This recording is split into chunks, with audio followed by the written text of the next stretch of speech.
Every woman over 60 should definitely do these 4 exercises that I'm about to show you.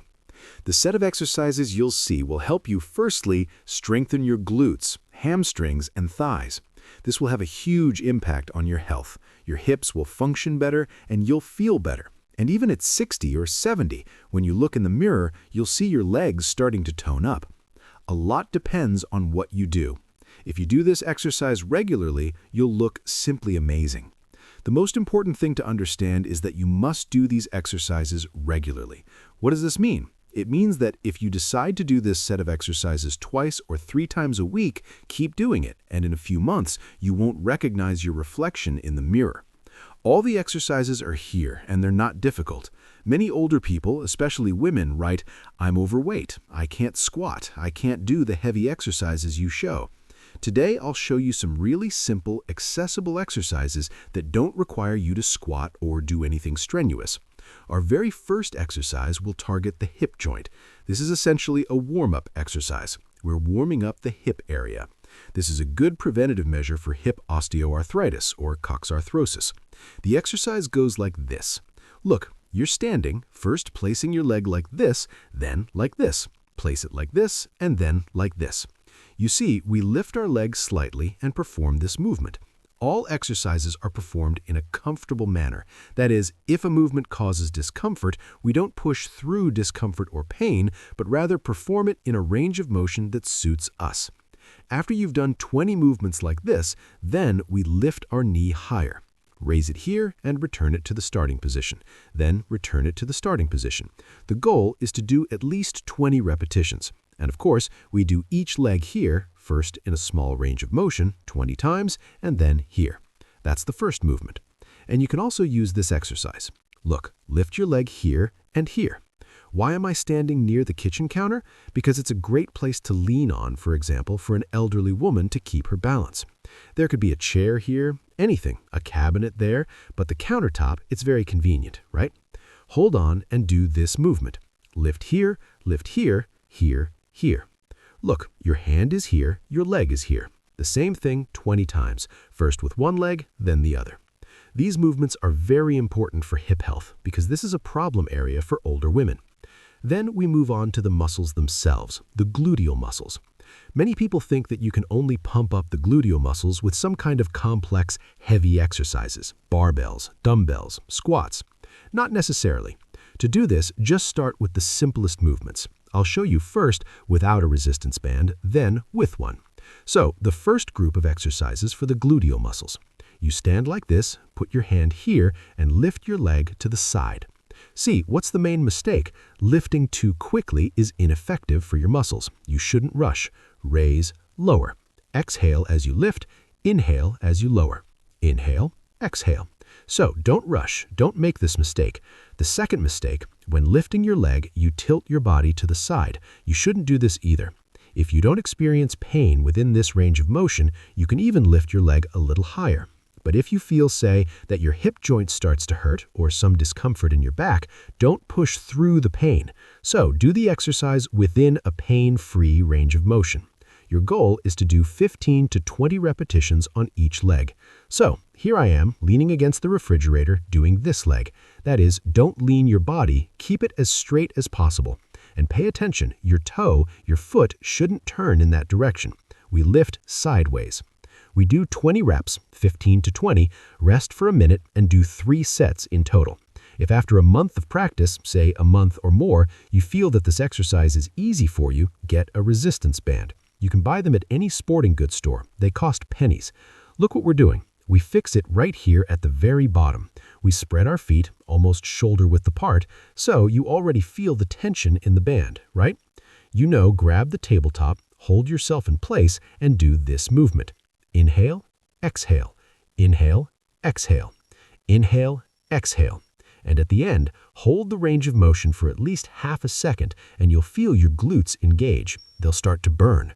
It's very important to do the exercises until you feel fatigued. So, your goal is to find a resistance band with enough tension to allow you to do about 15 to 20 reps. First on one leg, then on the other, slowly. Do 2 or 3 sets, and then you'll feel how much the condition of this area improves. This is the first exercise. The second exercise targets the gluteus maximus. First, I'll show you without a resistance band, because if you decide to work out right now but don't have a resistance band, you need to work out. What do? Look, stand as I show you, stabilize yourself, that is, hold on to some surface, a tabletop, it could be a chair, and do this movement. Look, move your leg out and return it to the starting position. Move it out and return it to the starting position. This is where the gluteus maximus comes into play. If you want to feel it come into play as much as possible, don't swing it too quickly. The first mistake is these sudden swings. They don't do you anything. If you hold yourself in this position, the normal gluteus maximus comes into play. Inhale, exhale. This is very important.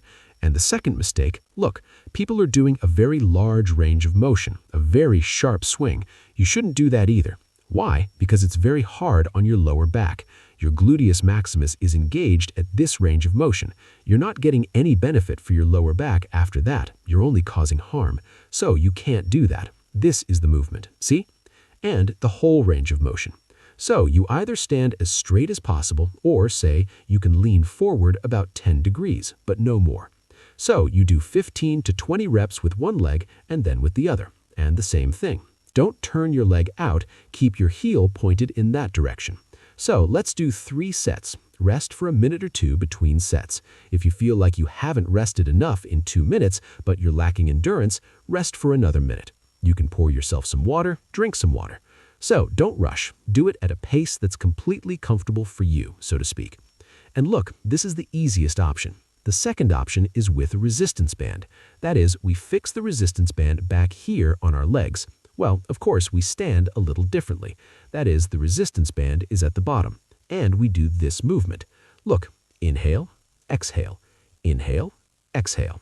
So don't do it abruptly. On the exhale, hold yourself in this position for at least a second to feel the gluteal muscles working as much as possible. And then do it on the other leg, rest, and do 2 or 3 sets like this. Look. And it's also really great to do an exercise for the back of the thighs with a resistance band. If you don't have a resistance band, here's an exercise. Stand up straight. And you do leg lifts, which engages the hamstrings. It's also very important to train them. But this exercise, even without a resistance band, is so easy that 20 reps are a breeze. Yes, you can even do 20, 30, 40 reps, holding on to the exhale at this point. But if you have a resistance band, this exercise is simply fantastic. It puts a significant load on the hamstrings and the biceps femoris, and your knees aren't involved. So the benefit of these exercises is that they can be done by an elderly person even if they have knee pain. You should understand that knee pain prevents many people from doing squats or other complex exercises, but they still need to train. Why? Because during the exercises, the joints are working, synovial fluid is released, lubricating the joint, improving nutrition, and this is very beneficial. In other words, you can't exist without movement, so you need to train somehow, but train without it in a comfortable way. So, how to do this exercise? Look, we've secured the band around our heels and do this movement. Be sure to exhale at the top. Wonderful movement. It engages the biceps. Oh, it's simply amazing. So your goal is to do 15 to 20 reps on each leg, 2 or 3 sets like this. And this is very important. Then we need to understand that we've worked the glutes and the hamstrings. This is very important. We also need to work the front of the thighs now. And yes, you can work them without squats too. How do you do the exercise? Very simple. Hold on to a tabletop and lift your leg forward, like this. Don't swing it like this. Don't use your whole body. Raise it and return to the starting position on an exhale. And pay attention to the position of your toes. Don't point your toes forward, but pull them towards you, engaging the front of your thighs as much as possible. So in this exercise, your knees don't work. So you can do it even if you have bad knees. It's a wonderful movement. It strengthens the front of the thigh very well. Your goal is to do 10 to 15, well, a maximum of 20 repetitions with your toes in this position. Then you can rest for a minute or 2 and then do leg raises with your toes in this position. Why? Because this movement engages the inner thighs. This is also very important, especially for older women who complain of flabby inner thighs, and this exercise is great for strengthening this area.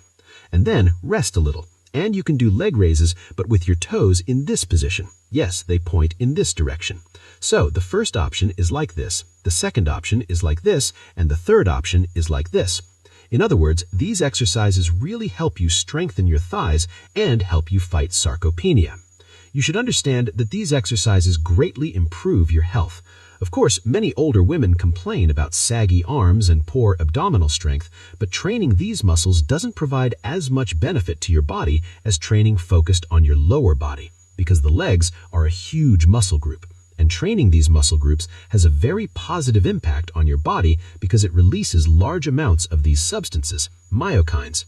When you exercise, it helps improve your health, your body as a whole, and even improve brain function. And now I want to show you a few more exercises as a bonus. So we've seen and learned about the 4 basic exercises and we'll definitely do them. But the World Health Organization tells us that older people should do at least 3 balance-focused workouts per day.